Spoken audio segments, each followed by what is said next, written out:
Good morning.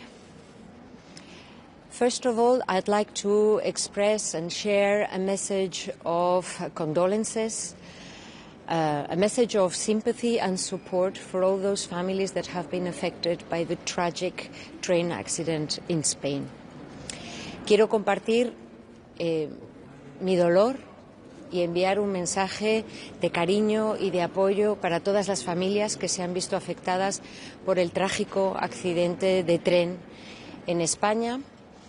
Quiero decirles que Europa está con España en este momento y también enviar un mensaje de agradecimiento a todas aquellas personas, voluntarios, fuerzas y cuerpos de seguridad del Estado, personal sanitario, que están en este momento dándolo todo para responder a una situación de emergencia como la que estamos viviendo. Este mensaje de cariño y de apoyo creo que refleja muy bien la solidaridad que marca y que inspira al proyecto europeo en el que tenemos que estar juntos para hacer frente a las distintas adversidades y los retos. In this spirit of unity and solidarity, I will be today addressing finance ministers at the Ecofin in the week and just before flying to Davos. I will be sharing with them the initial results of the European Investment Bank Group in 2025. There will be a formal public presentation next week, but I will give them a preview of those results. 2025 was a really historical year for the European Investment Bank Group, not only because of the amounts, with a record 100 billion euros in financing, record financing for energy grids, record financing in the area of security and defence, record financing in the area of housing, with more than 5 billion euros in finance for innovation, renovation and new buildings in this area, which means close to 50% increase as compared to 2024, but also because there was a step change in terms of financing for security and defence. It is clear that Europe needs to step up its security and defence capabilities, and the European Investment Bank Group is using its full power to support Europe in this area. We extended the scope of projects to be financed. We outperformed our targets so that we are very close to 5% of financing inside the EU devoted to security and defence, and we have a robust pipeline of flagship projects that will certainly make a difference in Europe. Other than that, I will be going to Davos tomorrow with a very clear message also. Europe is a superpower. We need to punch our weight, and our approach is very clear. We will be pragmatic when we can, but we will also be firm when we must. Thank you very much. Anything else? Any question? Thank you. Thank you.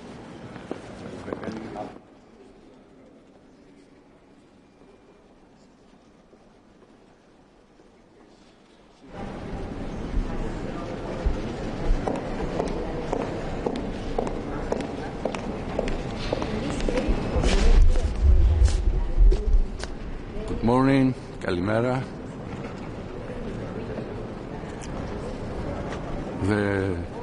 Today's meeting marks the first Ecofin Council meeting following the assumption of the presidency by Cyprus. During this meeting, I will have the opportunity to present to my colleagues the priorities of the Cyprus priorities. The agenda includes an update of the aggression of Russia against Ukraine. It is one of the main priorities of our presidency because, as you know, Cyprus is suffering from military occupation, invasion and occupation for 50 years now. So we understand very well what suffers the people of Ukraine. And the today agenda includes also the conclusions of the alert mechanism of 2026. the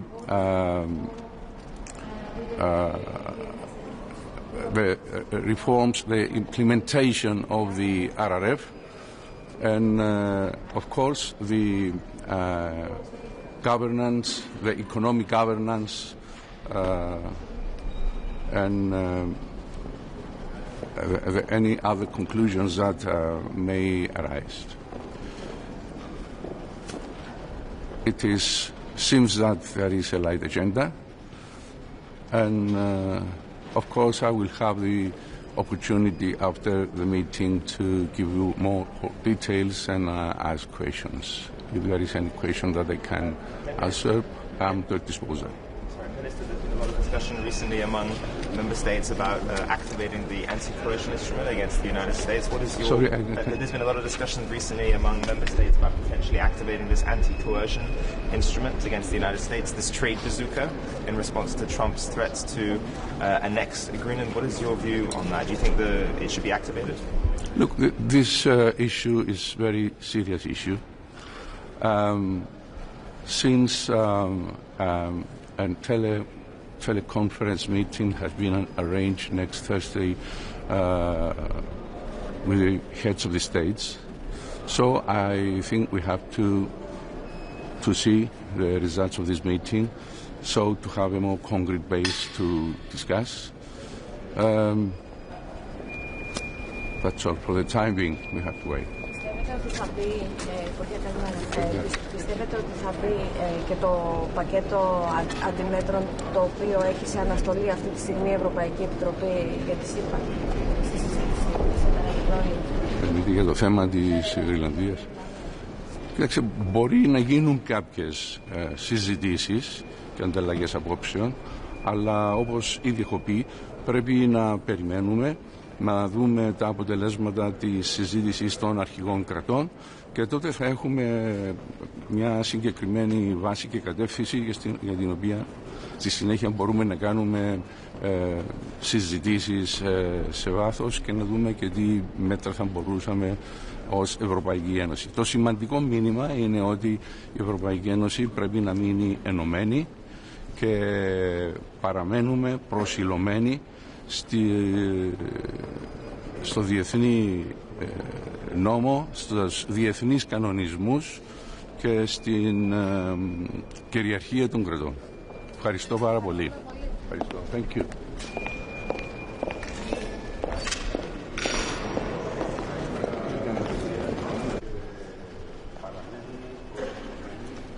Morning. Ukraine's topic is on today's agenda. It's of great importance since Putin intensifies bombing of Ukraine's infrastructure in the environment of very cold winter, and this bombing drives country to great crisis, great humanitarian crisis. And here today we with the ministers need to find the best solution for financial support, for the way to use the 90 billion loan in the most effective and timely manner to prevent the country running out of funds. From your opinion, is it real to finalize all this proposal and to send first money at the April? Yes, of course. But we don't have another option. Ukraine has to have a funding. The country has to be run. Bureaucracy needs to run. Military machine needs to run.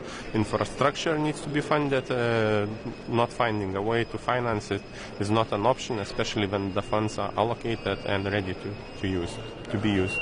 Minister, yesterday before the Eurogroup, you said that activating the anti-coercion instrument is premature. When would it not be premature in your view? I mean, if the tariffs came into effect on February 1st, would you then be okay with potentially activating this instrument or not? I think the response has to be unified, and first of all, other measures should be used before the coercion mechanism. It's like the 92 billion package or something like that, the one that was suspended? Whatever means that are a little bit smaller in scale of coercion mechanism should be used first. Okay.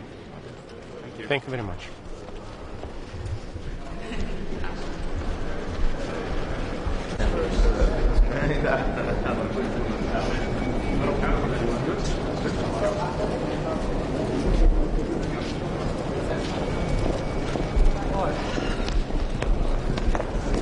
Good morning. Last night I had a good meal and a meeting with one of my colleagues from one of the strongest allies to US, Denmark. And a day like this, I think it's sad and totally absurd that we have an American president who's blackmailing the rest of us, trying to get a piece of land or buy it through threats. It's a new low, so to speak. My message today will be that let's stand together. Let's put pressure back on US, of course. And this is absolutely, totally not we will never back down.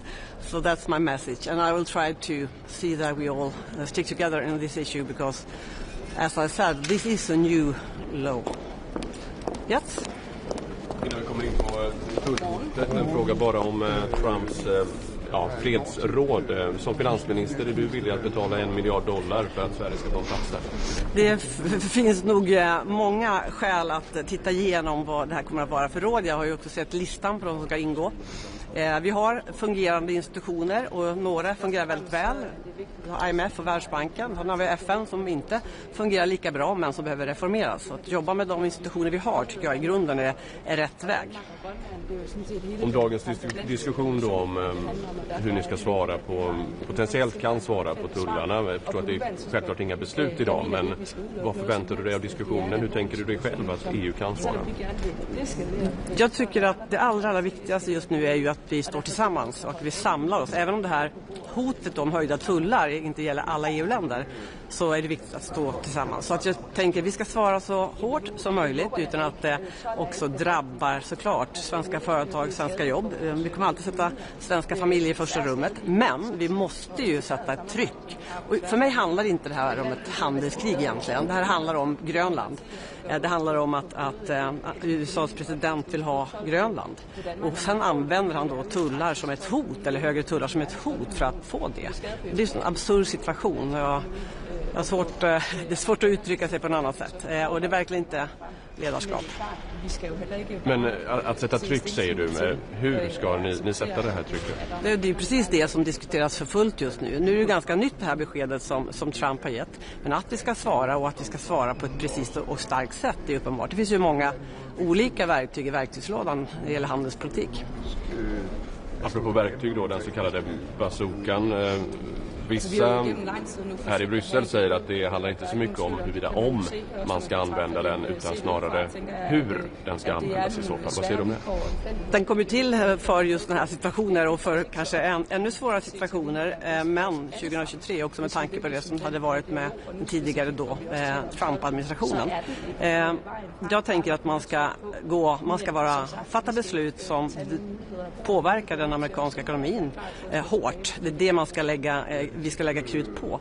Men den här så kallade bazookan, den går ju att använda, men vad som ska användas i den, för det är också egentligen en ram med många olika verktyg. Och då får vi komma överens om vilka verktyg som ska kunna användas. Men du är ändå öppen för att använda den om det skulle behövas? Jag tycker inte att man ska utesluta det. Vi har ju det verktyget för att kunna använda. Men den är alltid laddad. Men man ska använda den bara när den krävs. Jag hoppas inte att vi ska behöva göra det nu. Det är just därför jag är riktigt glad. Är det några områden som du inte vill ska vara ett EUs svar som skulle kunna skada just svensk ekonomi? Jag tänker, är det några särskilda tullar till exempel på vissa varor? Redan nu drabbas vi har ju tullar också, det ska man komma ihåg. Vi har tullar och flera svenska företag drabbas rätt hårt av dem, även om svensk ekonomi står väldigt stark. Och det är självklart att om de företagen får ytterligare tullar så kommer det ju bli väldigt tufft. Det är ju inte uttal om det. Däremot så ska man komma ihåg ändå att svensk ekonomi står stabilt, den är Trump-säkrad och vi kan också stötta både företag och familjer om det krävs.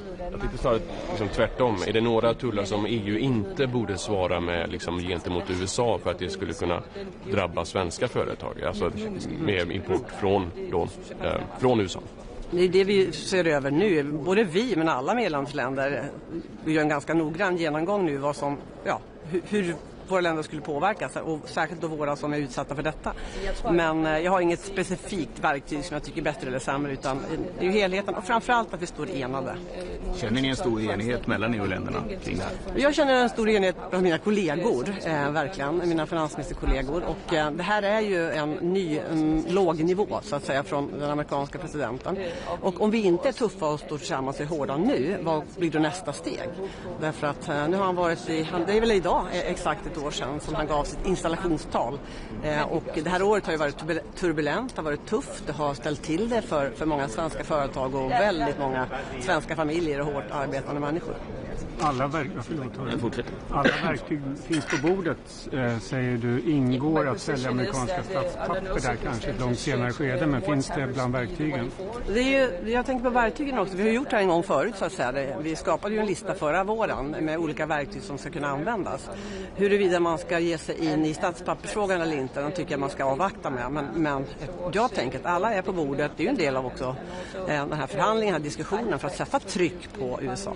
Det är ett verktyg, men långt senare då kanske? Ja, det är svårt att, ja, det är ett verktyg.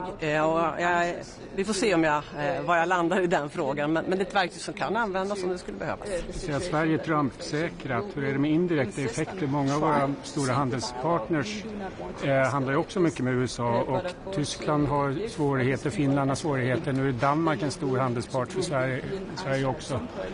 De indirekta effekterna, hur ser du på dem? När jag säger Trump-säkrat så menar jag att vår ekonomi står väldigt stark. Vi har en låg statsskuld, vi har offentliga finanser i världsklass och vi kan agera utifrån det.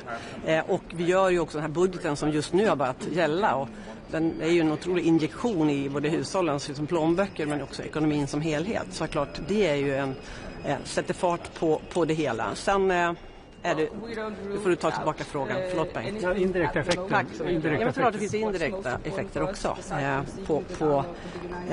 genom andra länder, så typ Tyskland. Men jag säger ändå som jag sa ungefär för ett år sedan, tullar, det är inte vårt största problem som land eller som ekonomi.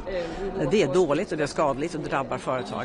Men vi har så mycket annat att ta tag i Europa med produktivitetsförbättringar och så vidare. Och det som händer nu, när jag ser på den här situationen med Grönland som jag tycker är så otroligt absurd, det är väldigt lite handelspolitik för mig. Det är någonting helt annat. Det här är ju makt. Här visar presidenten försöker visa makt och styrka. Han vill ha Grönland. Så använder man just tullar som verktyg. Det kunde vara någonting annat nästa gång. Så det här är ju inte ett handelskrig i den bemärkelsen, med mitt perspektiv. Du säger att vi har utrymmen. Ja. Utrymme att... Fler än du här. Ja, jag har många frågor. Jag skojar på. Nej, men alltså att vi har resurser att sätta in om det skulle behövas. På vilka områden? För det blir förtroende som skadas i sådana fall. Hur får man upp förtroendet om sådana... Men ta bara det som hände för ett år sedan. Vi hade sett en återhämtning. Vi såg den i svensk ekonomi på slutet av 2024. Trump kliver in på banan och sätter igång det här tullkriget. Det påverkade inhemska efterfrågan. Då har vi i år en väldigt expansiv budget som kan stärka hushållen, att man vågar konsumera, vågar tänka framåt. Och det är ju egentligen samma sak här. Budgeten för i år är ju inriktad och fokuserad utifrån ett sånt här läge att det är tufft i omvärlden. Och vi kommer inte få draghjälp från omvärlden, kanske tvärtom. Och det är därför budgeten helt enkelt är sammansatt som den är. Och det finns ju... Nej, men det beror på vad som händer och vilka behov som finns. Man måste ju veta vad som krävs där och då. Nu är det ju så att vi är inne i en lågkonjunktur som måste brytas. Lågkonjunkturen beror på låg inhemsk efterfrågan. Och det bryter vi med den här budgeten. Plus att vi stärker människors möjligheter såklart. Nu håller jag tyst. Vi ser hur Trump hela tiden kommer med nya utspel och flyttar fram sina positioner. Tycker du att EU borde ha agerat lite starkare tidigare? Det är väl... Det är självklart så att vi är 27 länder och det finns olika relationer med USA från början. Men jag tror väldigt starkt på att nu hålla ihop så mycket som det bara går. Därför att EU är ju en stark marknad, om inte annat, med fler konsumenter än den amerikanska ekonomin. Det kan också säga, om vi står tillsammans så kan vi också sätta ett hårdare tryck. Men det är helt uppenbart tycker jag nu i den här frågan med Grönland att det kommer krävas, och vi måste våga tänka en del andra verktyg och vi måste definitivt stå tillsammans för att vi vet inte vad som händer i nästa omgång så att säga, om det händer mer saker. Behöver EU bli tuffare mot USA? Jag tycker nog att vi har varit hyfsat tuffa, men vi måste också visa både i ord och i handling ett mottryck som känns. Hur tror du att det här får effekt på Ukraina-frågan och minskat fokus på den? Ja, det är jag orolig för. Och det är också en av de saker jag tänker säga idag. Därför att just nu så fokuserar vi alla. Det är som när 5-åringar spelar fotboll. Jag har 3 grabbar som spelar fotboll. Man springer på samma boll. Nu jämför jag ju såklart inte mig och andra kollegor med fotbolls-5-åringar. Men ibland är det så att vi liksom, det här kommer skymma sikten för det som är också annat som är viktigt. Till exempel då Ukraina-frågan. Och idag ska vi fatta beslut om det här lånet. Så att man måste kunna hålla många bollar i huvudet samtidigt och spela på hela planen samtidigt när man ska vinna matchen. Så att säga. Ett ord om RRF också. Ett ord? Ja, eller 3 eller 5. Så jag säger så här, äntligen. Om du då följer på med några ord. Nej, du sa ett ord. Ja, det var intressant. Det fick du. Nej, men vad innebär det? Men att nu är godtjänsten och i hamn och det är väldigt bra. In terms of Ukraine, is it possible to adopt all decisions till the April to disburse this money in April? And the start of the second quarter. I'm sorry, I don't know exactly the date, but I'm happy that we take the decision now, that we are finally agreed on that, and it's good that we can send money to Ukraine because I know my very good friend Sergei Marchenko is having a toughest. I think my job can be tough, but being a Minister of Finance in Ukraine is definitely a very tough job right now. So it's good that we now send the money which Ukraine needs, and I don't know exactly the date. So we can give it to you. Yeah. Thank you. Ha det bra hörni. Tack så mycket.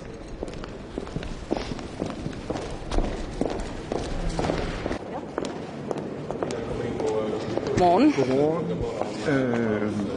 Vi har i går set den tyske finansminister være ude og foreslå eller åbne mulighed for både straftold og bruge antitvangsinstrument og andet i forhold til Donald Trump og Grønland. Hvor står Danmark i den sag? Altså først og fremmest så er det vigtigt for os, at vi har en meget tæt dialog med vores europæiske venner og allierede.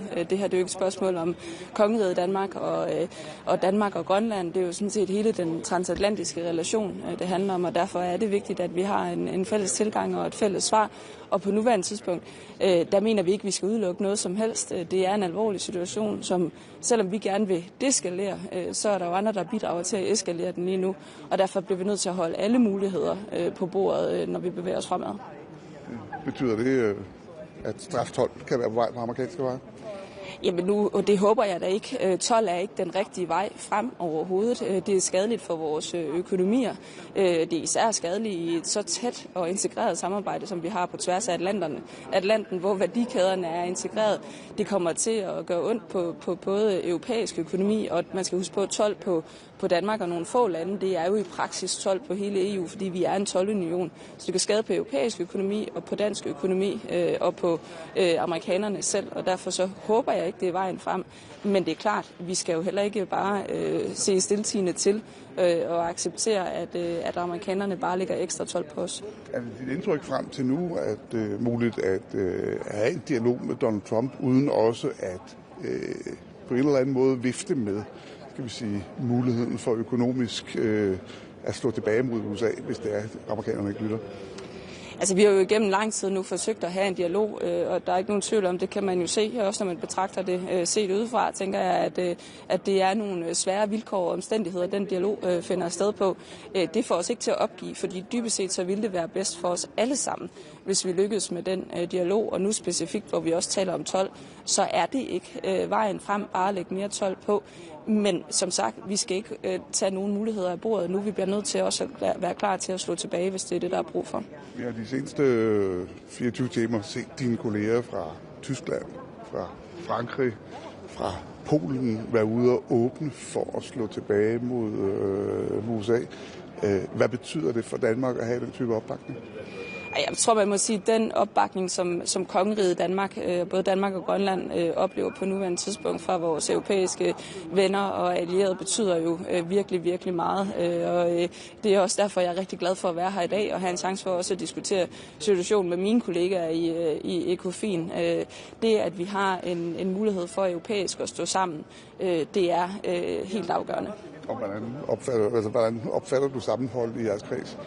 Jamen, jeg opfatter det faktisk som et ret stærkt sammenhold. Du henviser jo selv til nogle af udmeldingerne fra nogle af de store kollegaer omkring bordet. Jeg har en rigtig god dialog med mange af mine europæiske kollegaer, som hele vejen igennem det her forløb jo helt gennem det sidste år har fulgt det tæt, og som også er optaget af, at det her netop ikke bare er et spørgsmål om kongeriget Danmark og USA, men at det i virkeligheden handler om hele den transatlantiske forbindelse og den geopolitiske usikkerhed, de økonomiske konsekvenser, der er, og det synes jeg faktisk, der er en ret stor forståelse for. Så hvis det dialogsporet ikke fungerer, og Trump gør alvor af sin trussel om at indføre 12 den 1. februar, så er du overbevist om, at EU kommer til at reagere? Altså, jeg tror i hvert fald, at vi vil se, at der bliver brug for en eller anden form for svar. Der er jo i forvejen nogle antitolforanstaltninger eller nogle gengældelsestolforanstaltninger, der er sat på pause, som hvis man ikke gør noget, så vil de træde i kraft. Så der er jo en række muligheder på bordet, og som jeg sagde før, så skal vi ikke udelukke noget på nuværende tidspunkt. Og vi må også sige, at tiden er ikke længere til bare at håbe på, at det går væk. Vi vil søge dialogen, vi vil forsøge at lade være med at eskalere, for 12 er ikke vejen frem. Men vi bliver også nødt til at være klar til at svare igen. Sorry, Minister, can I ask some questions in English? I think you already addressed a lot of them in Danish. Yeah. But about the, so obviously a lot of countries are calling for the anti-coercion instrument. It seems like you call for dialogue first. Is that your position? Yeah, my position is that under no circumstances should more tariffs be the way forward. Having said that, then it's obvious that more tariffs will hurt both the European economy and the American economy, and the threats that we are facing right now towards both the Kingdom of Denmark and also the side effects for the European economy, the transatlantic relationship. Taking that into account, of course, we shouldn't rule out any answers from the European community to the situation that we are facing. We'll insist on trying to seek the dialogue. We do not want to escalate this, but of course, if others keep on escalating, then there will need to be a European answer at some point, and I'm looking forward to discuss that with my colleagues today. And there will also be a European Council meeting later this week. Yeah, and if the tariffs, I mean, again, I think you asked this question, but if the tariffs enter into effect on February 1st, would you then want to activate the anti-coercion instrument, or would you want sort of maybe to reactivate this 92 billion package that was suspended during trade talks last year instead? Well, we don't rule out anything at the moment, but it's what's most important for us, besides from seeking the dialogue with the United States and trying to prevent escalation, will be to have a very close contact with all our European friends and allies to see if we can find a common way forward from here.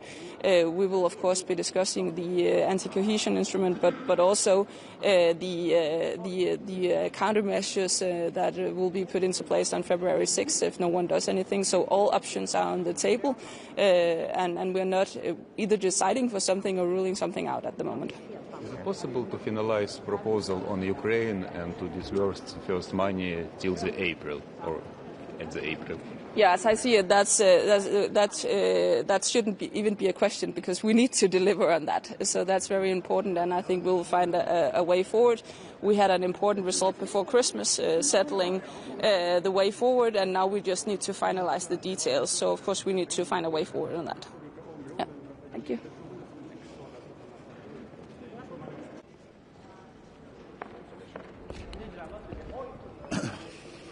So, good morning. Looking forward for today's ECOFIN meeting. We have a busy agenda ahead of us. Well, first of all, Cyprus presidency will present its presidency work program, which I would say is broadly aligned also with European Commission priorities. So we look forward for a good cooperation with the presidency. Also, we'll continue to discuss economic impact of Russia's war of aggression against Ukraine. And under this point, I will also present a new European Commission's proposal for Ukraine loan support, amounting to 90 billion euros for this year and next.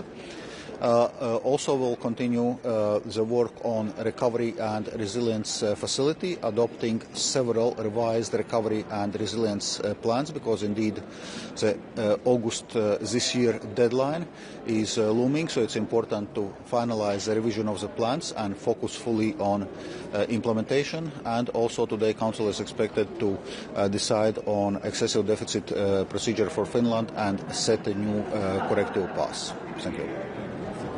Finland influence the speed of adoption support for Ukraine, and are you still sure that it's possible to adopt till April?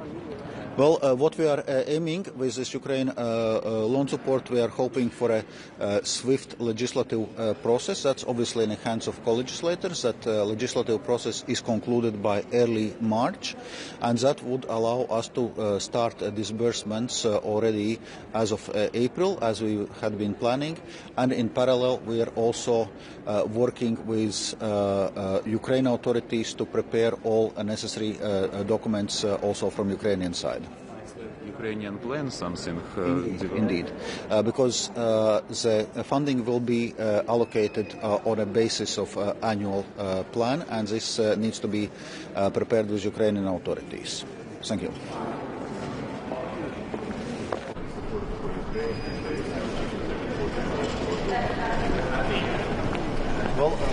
Good morning.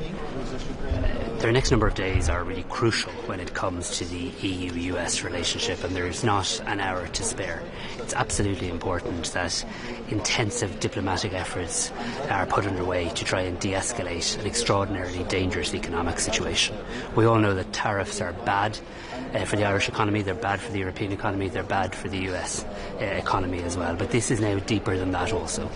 This has the potential to cause a spiral of destabilising actions that could have dire consequences. So cool heads must prevail, and there is not a moment to lose, and the next number of days will be crucial as Europe works to try and stabilise this situation and find a way forward, because we are always stronger, the EU and the US, when we cooperate, when we collaborate. We also can't lose sight of Ukraine at this time also. We need to continue to stand in full solidarity with Ukraine, and I look forward to at ECOFIN having an update today on how we financially support Ukraine. There is a brutal illegal invasion taking place on the continent of Europe, and we must stand in full solidarity with Ukraine and not lose sight of that with all else that is going on in the world. We'll also today consider a number of the recovery and resilience plans, and I'm very pleased that an adaptation to the Irish plan will be considered. It's important that all member states, including Ireland, are given every opportunity possible to maximise the drawdown from this fund and the very many important projects that will assist with. Thank you.